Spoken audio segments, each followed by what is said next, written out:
Hi everybody. We figured we'd change things up a little bit this time. I'm in front of the camera and Valerie's behind it.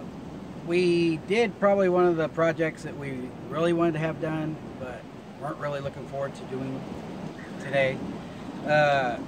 We did tank heaters.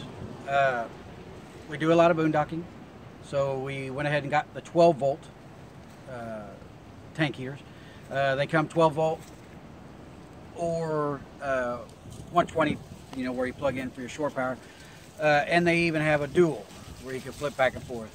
We figured we're always going to be either running our generators or have the 12 volts, and so that's the one we went with. They're quite a bit cheaper. Where'd you find them? These we bought on eBay. They had some that I bought through Amazon, but it ended up it was going to be like 45 days before we could get them. So we went ahead and went with eBay. There's several brands out there. This particular brand we got, I believe they're about $40 a piece. They were 12 inches by 18 inches, and they have a built-in thermostat. They kick on between 45 degrees and keep it between 45 and 70, I believe. They're rated to keep it above freezing, down to, it was either -12 or -20. And they are supposedly built to where they will actually thaw your tank. So if you forget to turn them on, whatever, and they're frozen, they're supposedly built to where they will actually thaw them. Obviously, we hope we never have to try that. But so when we started on our Micro Mini, we have a 2106 FBS Winnebago Micro Mini. The way ours is set up is we have our freshwater tank is basically just right underneath that front door right there. And then the gray and black, obviously, are toward the back. So I started up here with the freshwater because I thought it would be the easiest. And so the first thing I did was get underneath and drop the coroplast, which is the black honeycomb plastic looking stuff underneath there.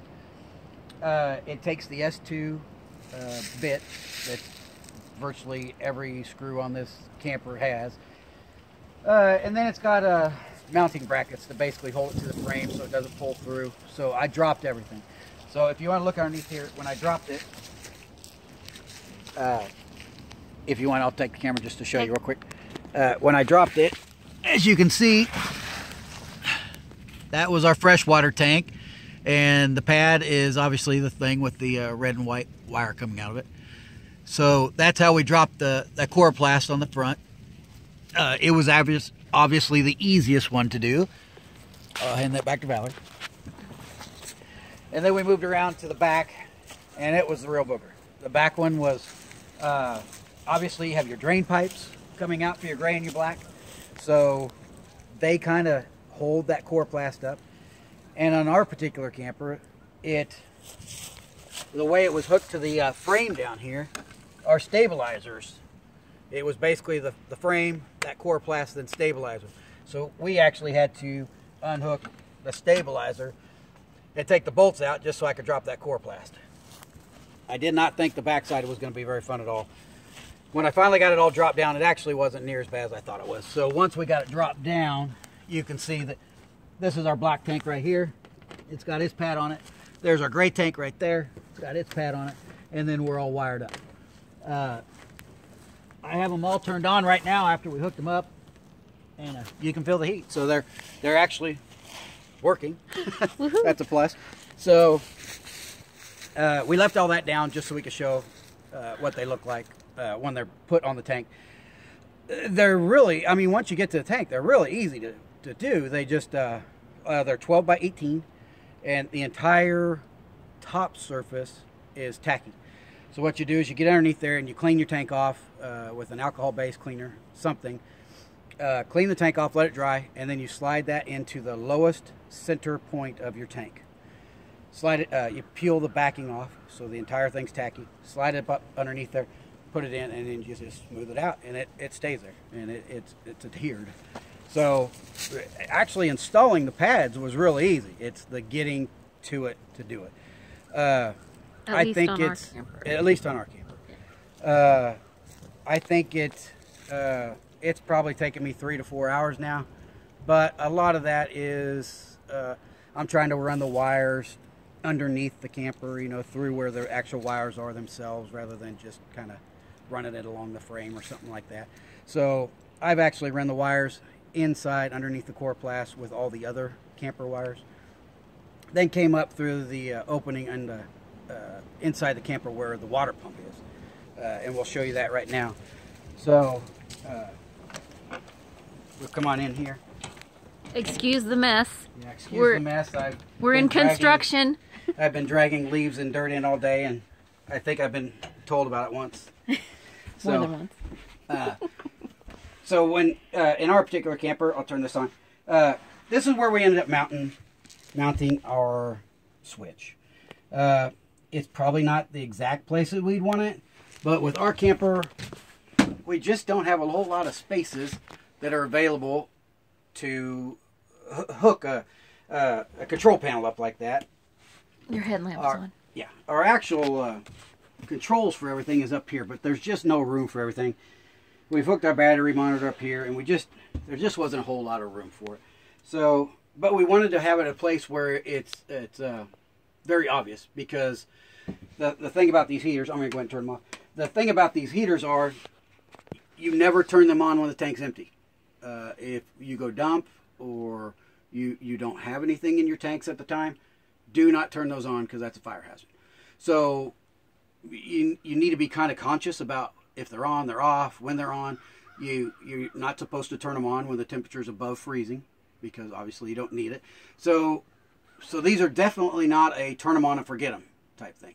So we wanted it in a very conspicuous location to where it's always going to catch our eye, like, hey, that's on, is it supposed to be on?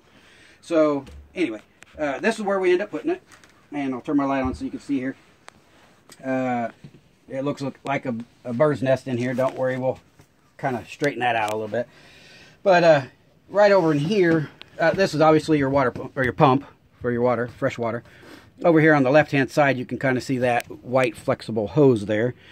That is the opening where it goes down into your freshwater tank. So we ran all of our wires up through there, and this is where we brought all of our wires in. And fortunately for us, we have such a smaller camper. It's only 18 feet on the inside.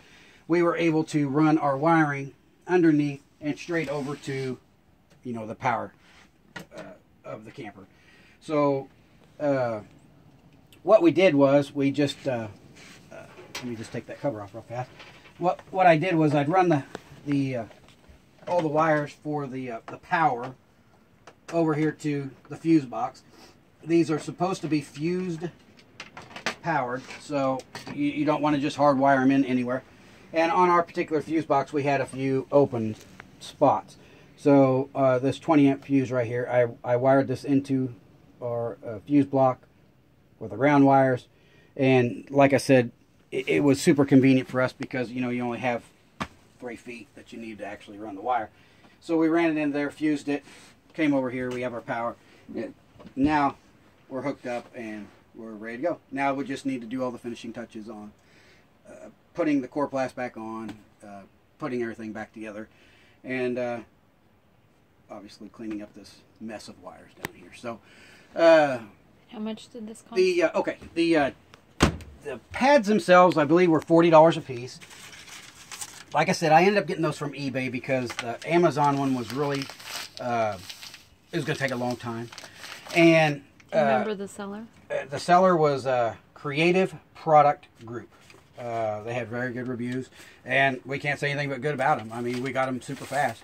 And so we ordered those. And then you can use just whatever kind of rocker switch you want. You don't have to get this particular one.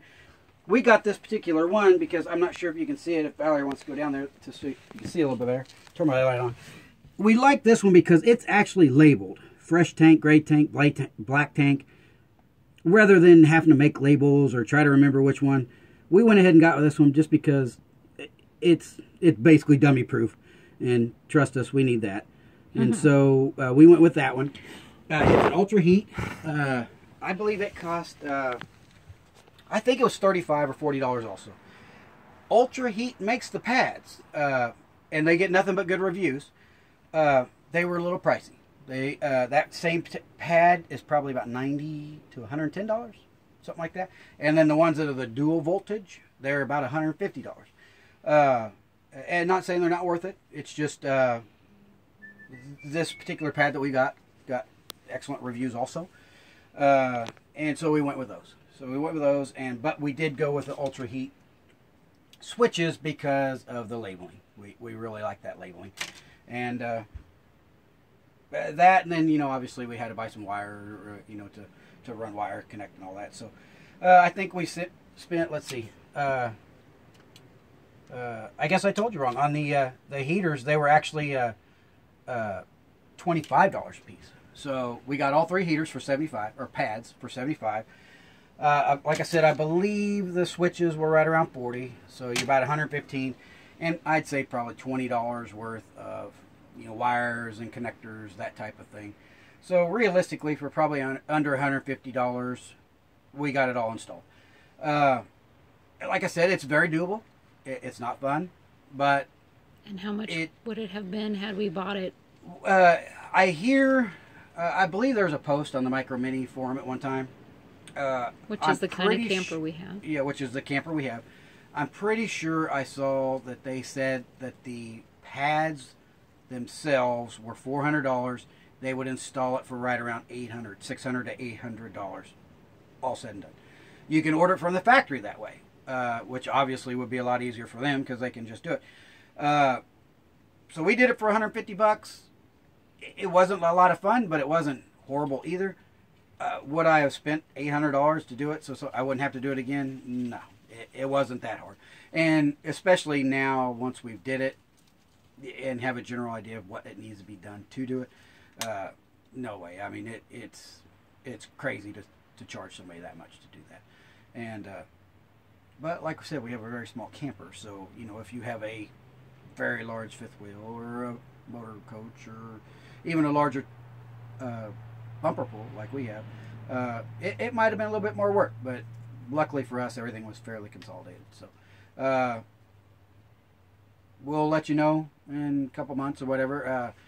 We have forecasted 20-degree weather starting tomorrow morning, so obviously we'll be turning it on then, so we'll be able to give you guys an update on whether we think it's worth it, whether it works, and if we have any freezing issues. So thanks for watching. If you have any questions, just give us a holler. But good luck if you do it. Thanks.